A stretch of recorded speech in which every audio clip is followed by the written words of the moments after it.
jika ada tetanggamu yang sakit, bersegeralah jenguk. Hari ini ibu bapak, banyak di antara kita yang sulit mengetahui ada tetangga kita yang sakit. Beda dengan kehidupan di zaman dahulu, karena ruang interaksinya begitu baik. Tetapi sekarang kita sulit mengetahui ada tetangga yang sakit. Salah satu faktor penyebabnya adalah kurangnya komunikasi dan interaksi. Dan seringkali, maaf ada Pak RW di sini. Pak RW hadir. Oh, ibu RW hadir. Iya. Ibu RW, ibu RT atau Pak RT itu tugasnya berat. Tidak sekedar hanya untuk memberi surat pengantar ke kelurahan, tidak sekedar mengkoordinir masalah iuran warga, bukan itu saja, tapi mencoba untuk mengontrol warganya. Di zaman Umar bin Khattab, beliau selalu turun mengetahui bagaimana keadaan warga. Maka kalau saya boleh sarankan, harus ada kerjasama antara ketua DKM dengan Pak Bu RW. Itu setiap seminggu sekali keliling unggal rumah, diketokan hiji-hiji. Bilih ayat nutun aman, bilih ayat nutun aman. Ketika tahu ada yang tidak sehat, tinggal diumumkan melalui pengeras suara. Jadi pengeras suara ini tidak sekedar untuk azan, boleh memberitahu ada kabar penting untuk sesama kita. Lanjut ini, kadek untuk recehnya. Bapak Ibu ikhwan iman, cuma kalau saya perhatikan, kita seringkali menjenguk yang sakit itu menunggu kabar yang sakit itu sudah diopname. Kalau yang sakit masih di rumah, ada kesan belum layak jenguk. Kamana si pulang tedama, ayeuna di mana? Di bumi ke kecak.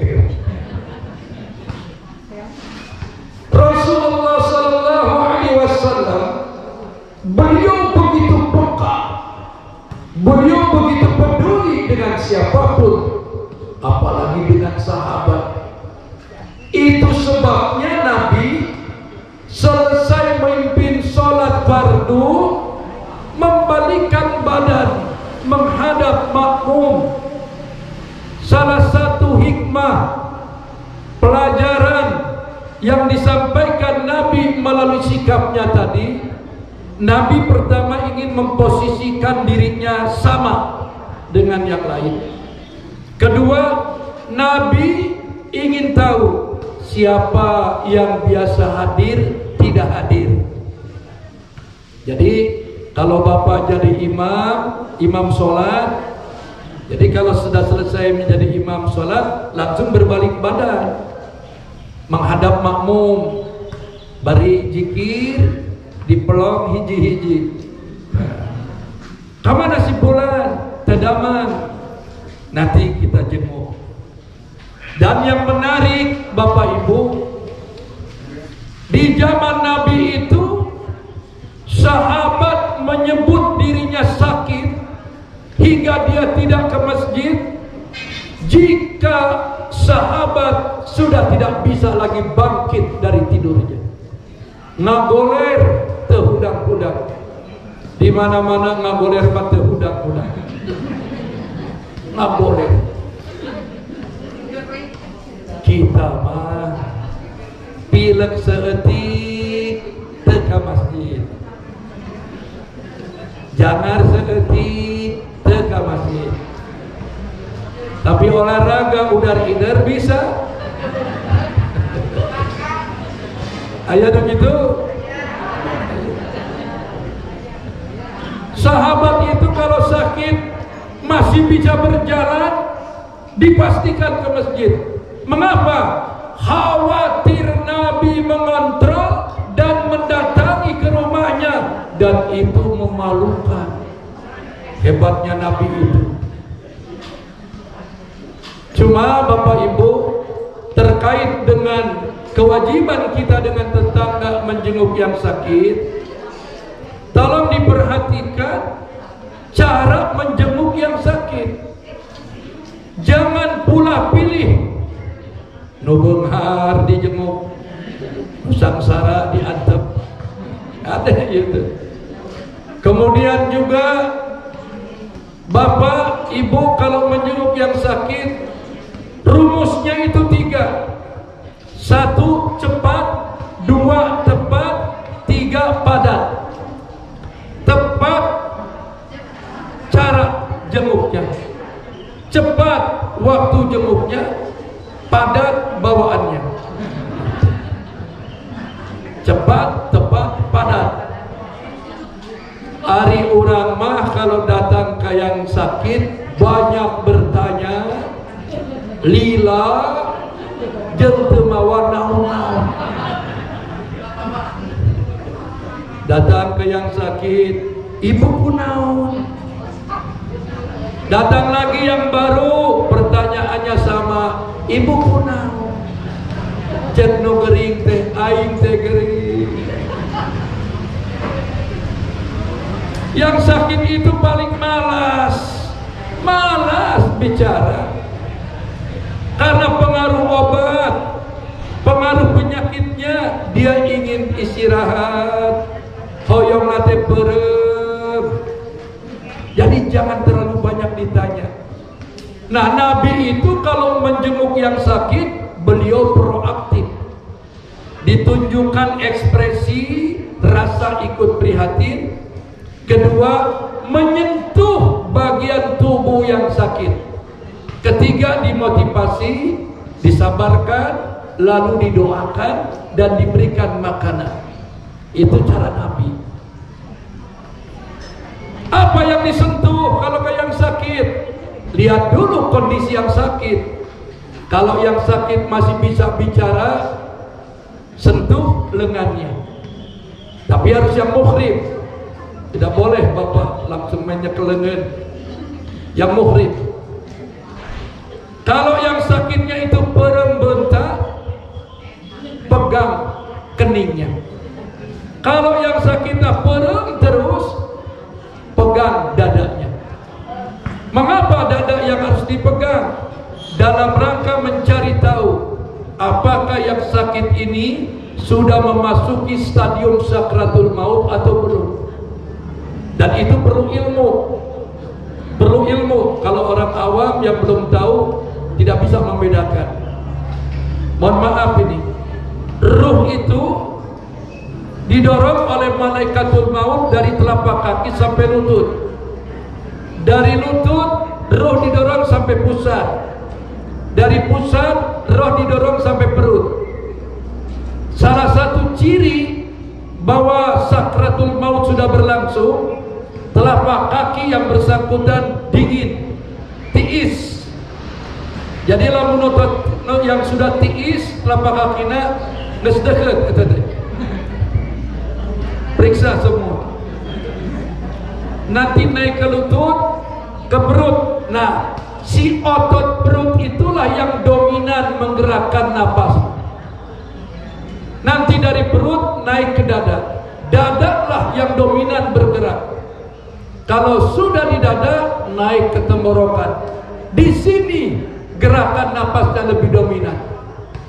Kalau ada orang yang napasnya sudah digerakkan dengan otot tenggorokan, maka tidak ada lagi cara lain. Kita harus dorong dia dengan bimbingan kalimat tauhid. Lakinu mautakum la ilaha illallah. Jadi jangan bimbing yang mau meninggal itu dengan kalimat yang lain. Hanya la ilaha illallah. Pan suka ada ibu-ibu yang berkata, panjang teuing Pak, la ilaha illallah mah ganti wae ku Allah, Allah, Allah. Itu merubah apa yang Nabi ajarkan. Bisa masuk wilayah bid'ah. Walaupun baik, tapi karena sudah merubah total, itu bisa bid'ah. Yang Nabi ajarkan, bimbing, tuntun, ingatkan, ajarkan saudaramu yang sudah dekat kematiannya di telinga kanannya dengan kalimat thayyibah. Kalau yang sudah dekat kematiannya itu suami ibu, ibu yang membimbing. Kalau yang mau meninggal dunia itu istri bapak, yang membimbing bapak. Jangan suruh orang lain. Di telinga kanannya yang lembut. Cuma ibu-ibu kalau membimbing suami yang sekarat, jangan pakai emosi. Karena wanita itu, maaf, salah satu kekurangannya adalah kurang pandai memanage emosi. Suami sudah dekat mau meninggal, dibimbing ibu, tapi emosinya tinggi. La ilaha illallah, la ilaha illallah. Nah, cek salah kita, gandeng. Tidak menolong itu, tidak menolong. Harus lembut. La ilaha illallah. Begitu. Man qala akhiri kalamihi minad dunya la ilaha illallah dakhalal jannah. Siapa orang yang mengakhiri hidupnya membawa kalimat tauhid, minimal didengar, direkam dalam hati sampai wafat, insya Allah dia termasuk orang ahli surga. Apalagi kalau Allah menakdirkan diberi kemampuan yang bersangkutan secara lisannya mengucapkan la ilaha illallah. Ini spesial, luar biasa. Tidak semua orang diberi kemampuan.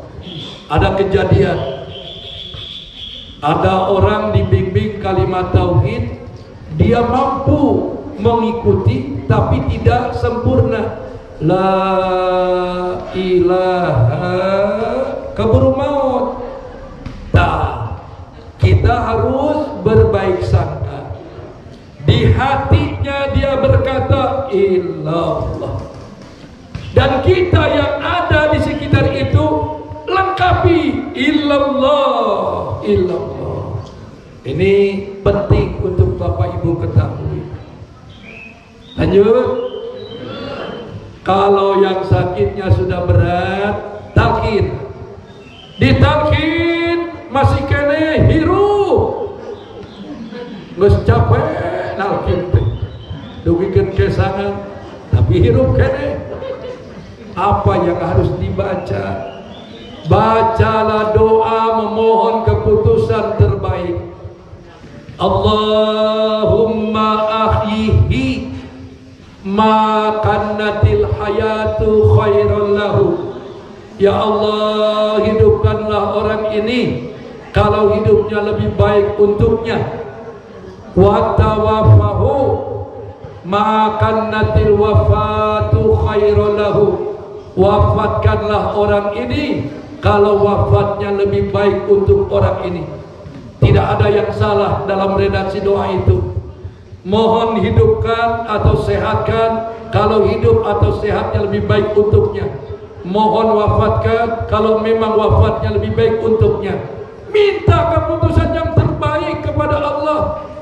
Dan saya melakukan itu berkali-kali. Sudah hampir ratusan orang yang sudah di ruang ICU mengandalkan alat bantu, berbulan-bulan tidak ada penyelesaian medis, biayanya semakin besar, anak-anaknya sudah letih, fisiknya letih, pikirannya letih, sampai anggarannya pun ikut letih, manggil saya.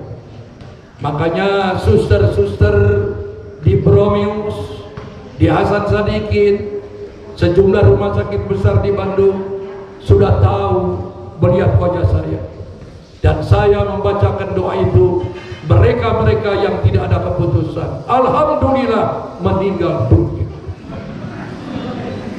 Bisi ayat di dia nu hese mau mangga panggil abdi. Tapi doa ini jangan kemudian dicatat yang diapalkan. Nges apal ningali mitoha nyeri huntu. Piraku dibacakan doa itu. Belum waktunya dan tidak pantas itu. Minantu nurus tunjuk. Kemudian Bapak Ibu ikhwatul iman, yang kedua, in mata saya tahu, kalau ada tetanggamu yang meninggal dunia, antarkan jenazahnya. Kenapa antarkan jenazahnya? Ternyata sebelum kita mengantarkan jenazah saudara kita, ada sejumlah kegiatan yang perlu keterlibatan kita sebagai tetangga. Mengkondisikan ruangan untuk tamu atau untuk jenazah, kemudian mengatur tempat duduk, siapa yang harus mencari ambulan, siapa yang harus mencari pemakaman, menyiapkan kain kafan. Itu lebih merupakan tugas tetangga. Ini ajaran agama. Jadi ibu bapak jangan jadi penonton. Kalau ada yang meninggal dunia jadi penonton. Sahanu maut, sahanu maut. Jangan bertanya begitu, langsung cari sumbernya. Biasanya kalau di Indonesia, kalau ada satu rumah yang meninggal dunia, ciri rumah itu ada yang meninggal suka memasang bendera kuning. Ini kami diskusikan dan kami dalami di bab janaiz. Saya tidak menemukan Nabi memerintahkan kita mengibarkan bendera kuning kalau ada yang meninggal. Mengibarkan bendera kuning kalau ada yang meninggal dunia itu dalilnya bukan dari Nabi, tapi datang dari salah satu partai.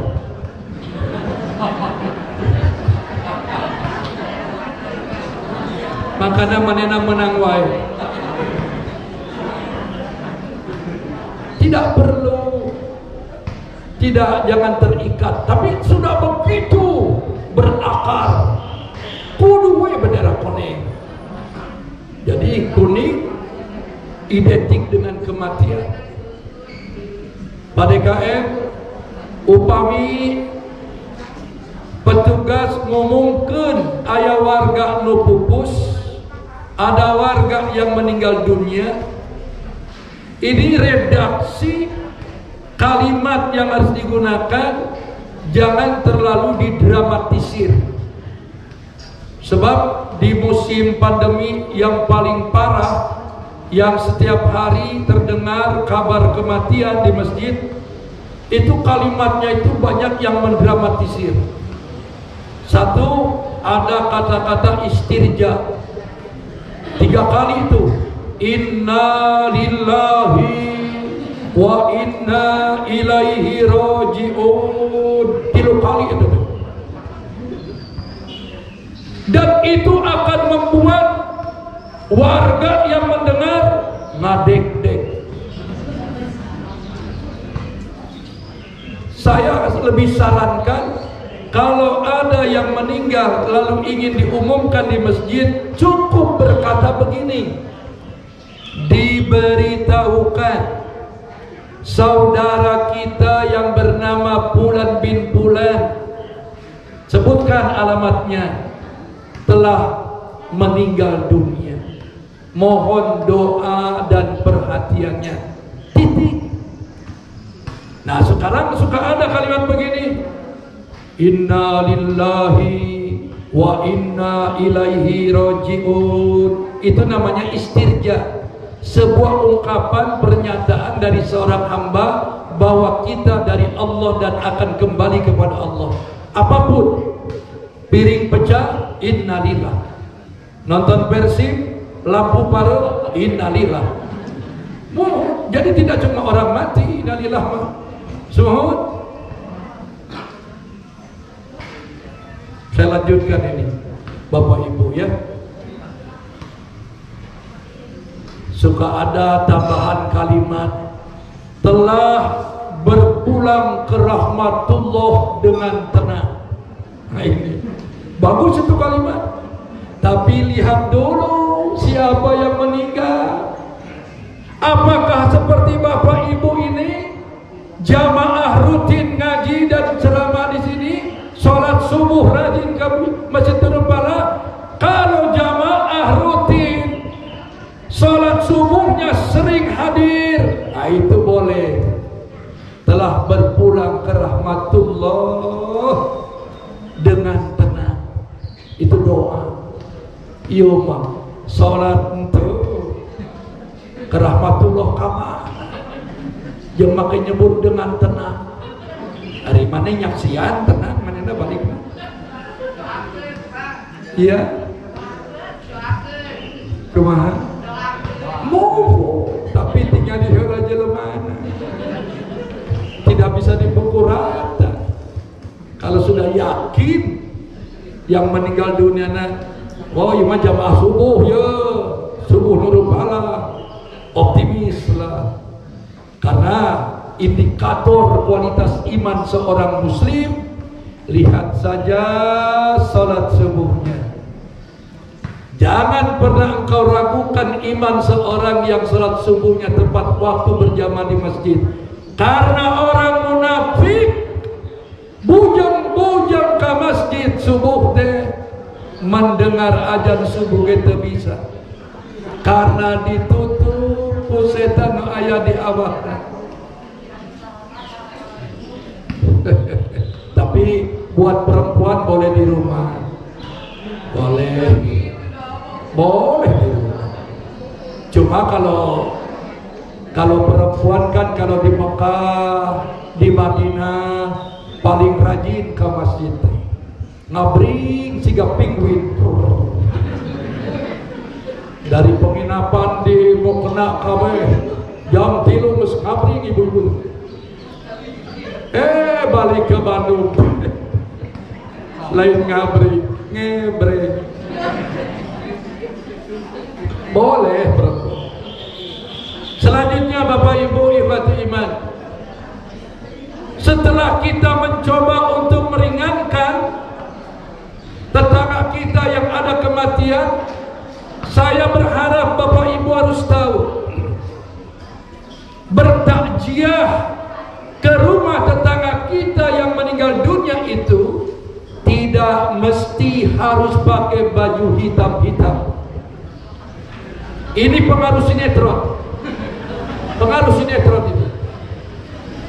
Sebab begini, ada seorang ibu, ada yang meninggal, dia ditanya, ibu kunaon takziah tegaduh tiung hidup. Dianggapnya meureun kudu make baju hidup. Tidak harus.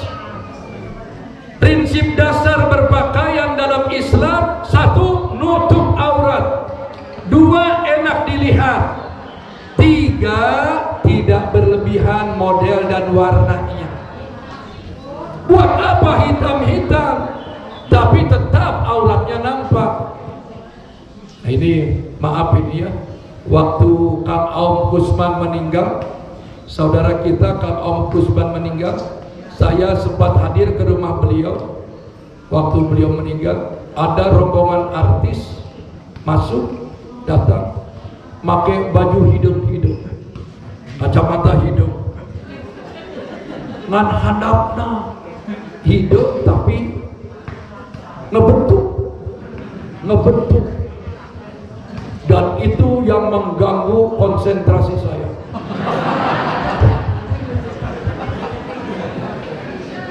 Saya pusing lihatnya.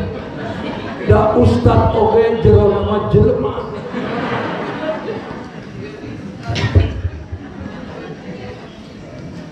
Lanjut Bu.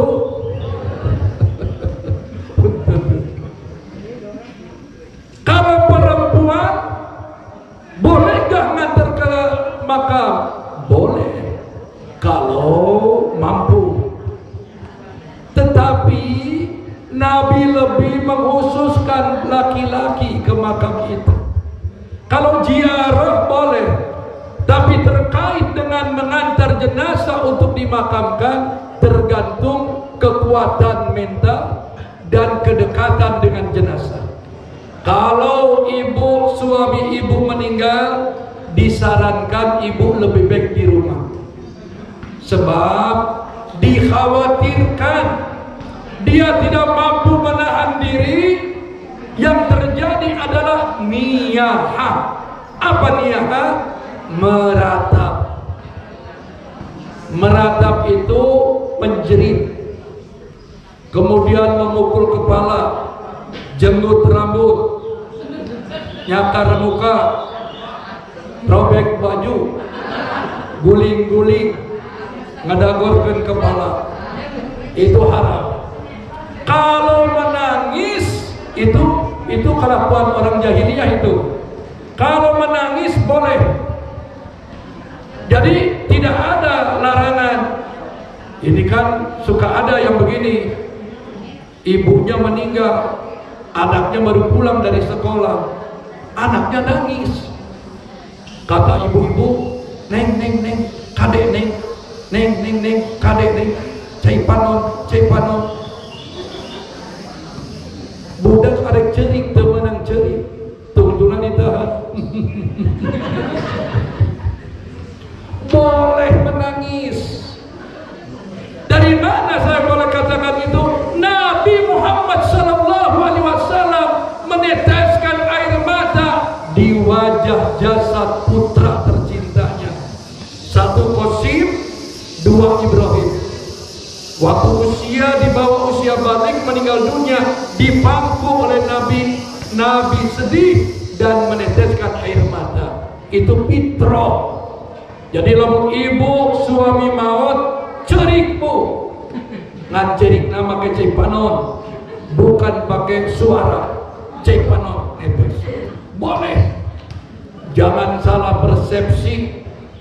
Ingin disebut kuat iman, salaki maut kalakah suraseri.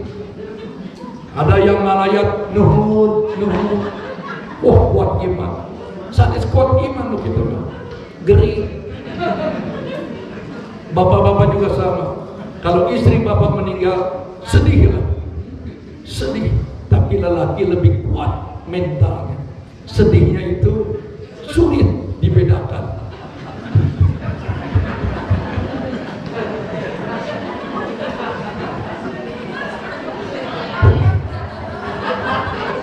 Gitu lelaki mah masya Allah, pamajikan mau teh bujeng-bujeng cerik. Makanya lelaki mah tidak ada masa indah. Yang punya masa indah itu perempuan. Kalau bapak meninggal, ibu masa indahnya 4 bulan 10 hari. Al-Baqarah ayat 234. Kalau bapak istri meninggal tidak ada masa indah. Lelaki mah tidak punya masa indah, hanya punya masa bodoh. Istri dikuburkan sore ini, 2 hari kemudian bapak boleh nikah lagi. Tapi itu lelaki tidak tahu diri. Cing atuh sing sabar. Ada yang bertanya jamaah, apa betul Pak? Kalau istri saya meninggal dunia, katanya saya boleh nikah lagi, harus menunggu makam istri saya kering. Tidak betul. Komo ayeuna musim hujan, wal kering-kering. Sampai di mana betul? Kalau ada yang meninggal, libatkan diri. Hadirin ikhwatul iman, yang memandikan mayit sebaiknya keluarga untuk mengantisipasi jika ada air di fisik jenazah itu. Kalau orang lain yang memandikan, kurang terjamin keamanannya, bisa diomong-omong kabatu. Makanya tolong ingatkan anak cucu menantu kita, kalau nanti bapak meninggal, yang memandikan itu yang paling abdol ini anak-anak dan istrinya. Ibu meninggal, suami ibu boleh memandikan ibu. Suami meninggal, ibu boleh memandikan suami ibu. Kalau meninggalnya bareng, silih mandian. Supaya tidak riskan memandikan pasangan hidup kita, maka waktu hidup sering latihan mandi bareng. Mandi bareng. Jadi mandi bareng dengan suami itu sunnah Rasul. Siti Aisyah menyampaikan tentang itu. Aku kalau mandi junub selalu berdua dengan Nabi satu ember. Jadi mandi bareng itu sunnah. Tapi apa yang terjadi? Ibu mandi, suami masuk, kalahkan dibanjur. Saya tahu itu karena pengalaman. Umpamanya kan dibanjur. Sampai di mana betul? Yang ketiga, wa inistakradoka akratahu. Kalau ada tetanggamu yang meminjam sesuatu dan kita diperkirakan bisa meminjamkan, pinjamkan. Ini cara mengikat hubungan batin antara kita dengan tetangga. Assalamualaikum, badai nambut piring 2 losin, abdi badai syukuran. Kita punya 2 losin, pinjamkan. Tapi yang punya piring kudu ngerti. Pinjam bersih, mulangkan tong bersih sadayana. Hiji piring kudu aya isian. Karena yang punya piring ya fitrah manusia. Aya we hareup-hareup. Mama nawian ngirim jauh, ngirim ragina. Ieu mah nginjem bersih, mulangkan bersih. Teu ngarti eta nu nginjem. Bu, lanjut Bu. Ini rada berat ya ibu-ibu teh. Itu hirup kena itu. Yang keempat, wa in awaja satartahu. Kalau ada kekurangan dari saudaramu, kekurangan dari tetanggamu, tutupi. Kekurangan yang dimaksud apa? Bisa kekurangan kebendaan, beras kah, minyak goreng kah, bisa kurang. Abdi tegadu beas, kita punya beas, turunan. Ini cara Islam mengatur kita. Atau kekurangan akhlak, cacat, tidak boleh dibuka-buka aibnya ke orang lain. Ini tugas kita dengan tetangga kita. Nah ini yang kelima, ini yang paling berat nih. Wa in asobahu khairan hanatahu. Kalau ada tetanggamu yang dapat kebahagiaan, maka katakanlah ngiring bingat. Jadi ucapkan selamat. Kalau bahasa Sunda ngiring bingat. Tetangga beli motor baru, ngiring bingat. Tetangga beli mobil baru, ngiring bingat. Tapi pakai hati, ngiring bingat. Entong pakai gigi, ngiring bingat.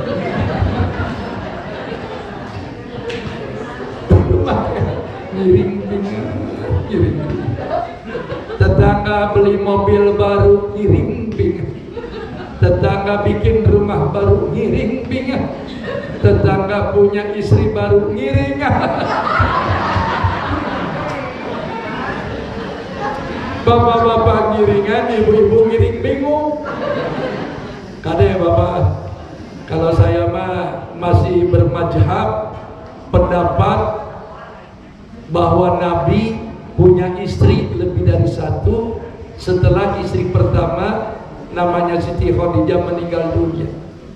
Jadi saya lebih berpegang ke situ saja.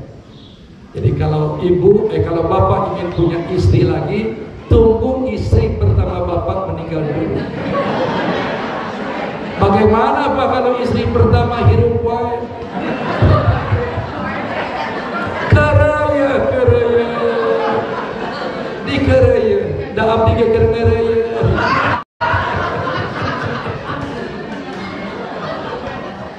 Karena dia adalah perempuan pertama di dunia yang melahirkan anak-anak saya. Dia yang mendorong dakwah saya. Hampir setiap hari saya tinggalkan. Tak itu.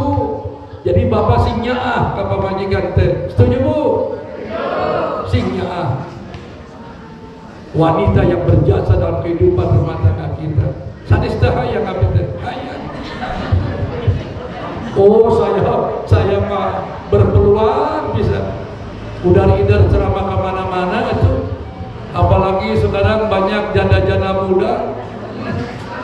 Di akhir zaman, Ibu, di akhir zaman itu sebelum kiamat datang disinyalir oleh Nabi perbandingan lelaki dan perempuan 1:40 sampai 1:50. Jadi nanti perempuan 50, lelaki 1. Peperangan terjadi di mana-mana. Banyak korban laki-laki, janda loba kemah. Jadi lelaki hiji awal 50, hesek gitu dengan lelaki itu. Jadi lelaki jadi barang langka. Aki-aki ke payung ke bang.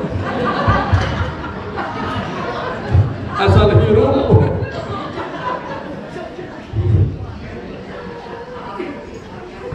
Kita ini kalau lihat orang dapat kebaikan, dapat kesuksesan, apa yang terjadi? Emosi. Tetangga beli mobil baru, tutup hordeng, ngintip, pidato sorangan. Piraku maknya buah-buah sigana. Piraku maknya buah-buah sigana. Langsung kepala pusing. Panadol 7 siki. Opnamo baik. Pikiran batur sukses kalahkan di opnamo.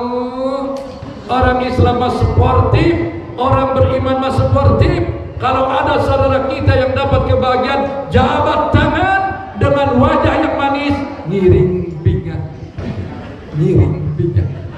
So latihan deh, latihan di depan kaca, ngiring pinggang. Pasti hese. Wala tarfa bina'aka fawqa bina'ihi fatasudda 'ala rihi illa bi'izni. Tidak boleh tetangga mengganggu tetangganya dengan bangunan rumahmu yang mengakibatkan udara dan cahaya yang biasa masuk ke rumah tetangga kita. Kita tanpa sadar merenovasi rumah menjadi 2 lantai, lalu kita tidak minta izin, lalu menghalangi udara dan cahayanya, dan ini berdosa. Illa biizni, kecuali izin dulu. Perlu etika, jangan arogan hidup itu. Jangan begini, rumah-rumah saya, duit-duit saya. Arek naon bebeja ka batur. Dilawan kudu berani. Lamun didinya arek paing-aing jeung aing. Eta batak tong halangan jalan saya. Eta bunyi beledak-beleduk tong sampai ke celi saya. Eta kebul tong sampai ke irung saya. Teu meunah hirup itu. Biar rumah kita seperti istana, tetangga kanan kiri depan belakang semua tidak ridho, eta imah moal barokah. Malaikat tidak akan datang karena tetangga tidak ridho kepada kita. Makanya orang Islam harus punya adab dengan tetangga, harus punya akhlak. Semohon kadenya. Terakhir saya dari sini bercet ke Cileunyi. Dari Cileunyi pada Johor Cipamokolan. Cipamokolan langsung pada asar ke Cimahi. Pada Isa pohon dari di mana? Ini indikator bahwa situasi sudah normal. Kalau undangan sudah banyak berarti sudah normal. Gitu. Si ngerti be. Wala tujihi birihil kidrik illa an ta'rifa lahu minha. Jangan ganggu tetanggamu dengan bau masakanmu. Ya Aba Jarid, hei Abu Jar, ija terbahta paaksir Maroko. Kalau kamu bikin sayur, tolong perbanyak airnya. Wa ta'ahad jironaka, kirimkan ke tetanggamu airnya itu. Airnya Mupurna bantu uyup katanya uyup nyantok itu.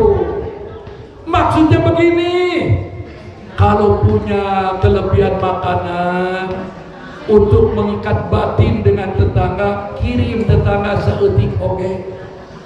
Yuk, orang Garut kemarin Idul Fitri pulang ke Garut, Singarti nyadak oleh-oleh khas Garut, naon dodol Garut.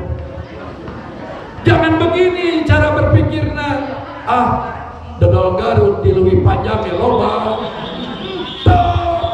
Urang mah niatna hoyong sodaqoh ke tetangga, kirim sapisin ewang, kanan sapisin, kiri sapisin, depan sapisin, belakang sapisin. Assalamualaikum ya abdi kamari nembe muli di Garut, kaemut abdi ka bapak ka ibu ya. Nah, tugas bapak ibu, kalau tetangga ada yang ingat kirim oleh-oleh khasnya, tolong katakan alhamdulillah, nuhun, nuhun, nuhun, 3 kali, nuhun, nuhun, nuhun. Jangan begini. Nah, oleh-oleh kieu teu aneh atuh. Da apal saya teh boga penyakit diabetes. Mere dodol sagala rupa. Enggak boleh begitu.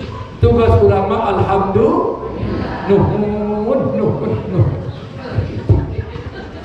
Dia pulang, masalah kita kurang suka dengan dodol, nanti kita bisa beri ke orang lain tanpa sepengetahuan orang itu. Tugas ulama menghargaan. Semua ada jamaah saya dari Indramayu, ingat ke saya deh, mertuanya punya pohon mangga, dia bawa sekresek, ngirim ke abdi, Ustaz, ieu mangga di mitoha kaemut abdi ka bapak, tapi ieu kena dipeuyeum paling ge 3 poe mangga. Nuhun, nuhun. 3 hari saya dipeuyeum, saya buka hejo kene.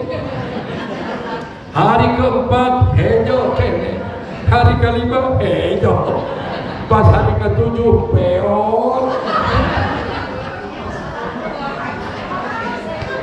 Si bangga tengok, ketemu sholat subuh teh ketemu. 10 hari kemudian naros ke kumah Ustadz buah teraus. Saya tidak boleh jujur, harus berdusta untuk menyenangkan.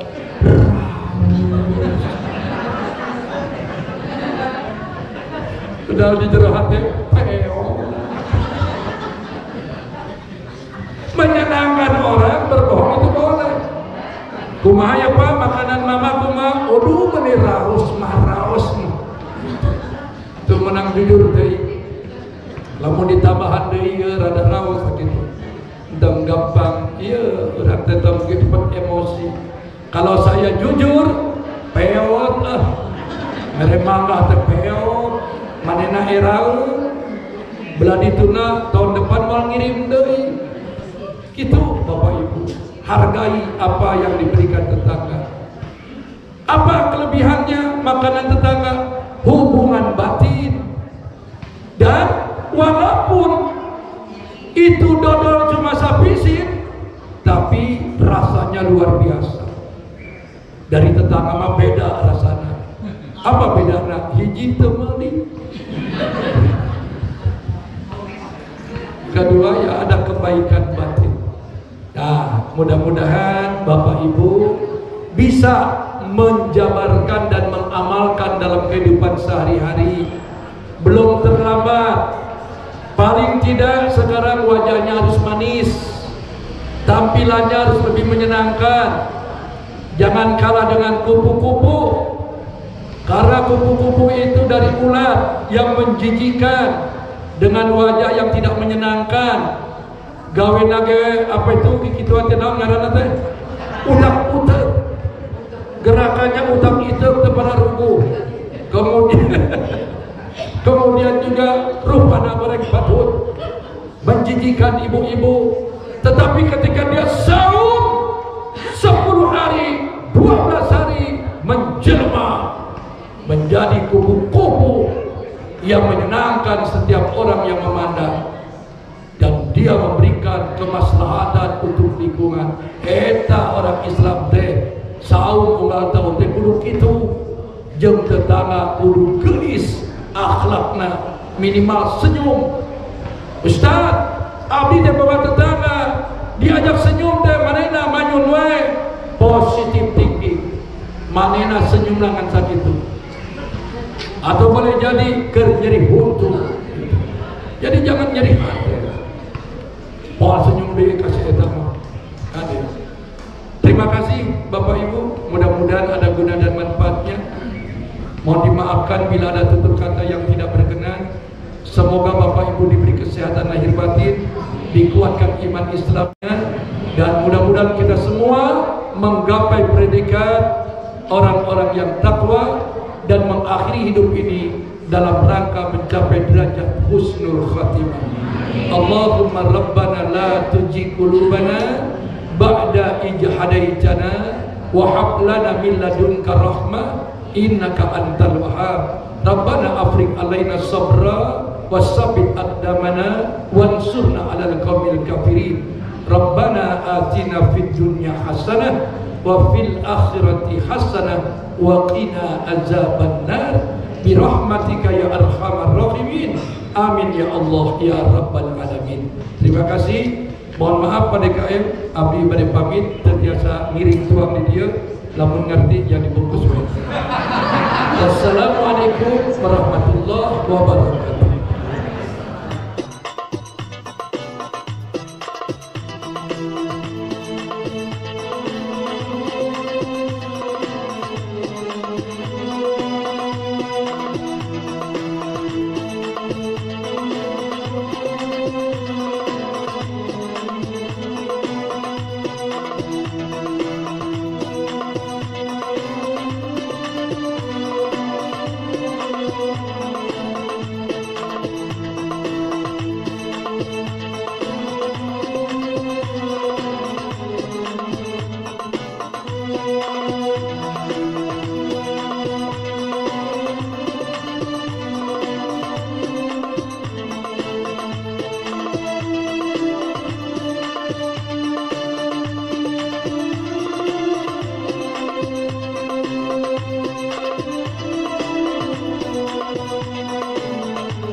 silaturahim di Masjid Nurul Falah.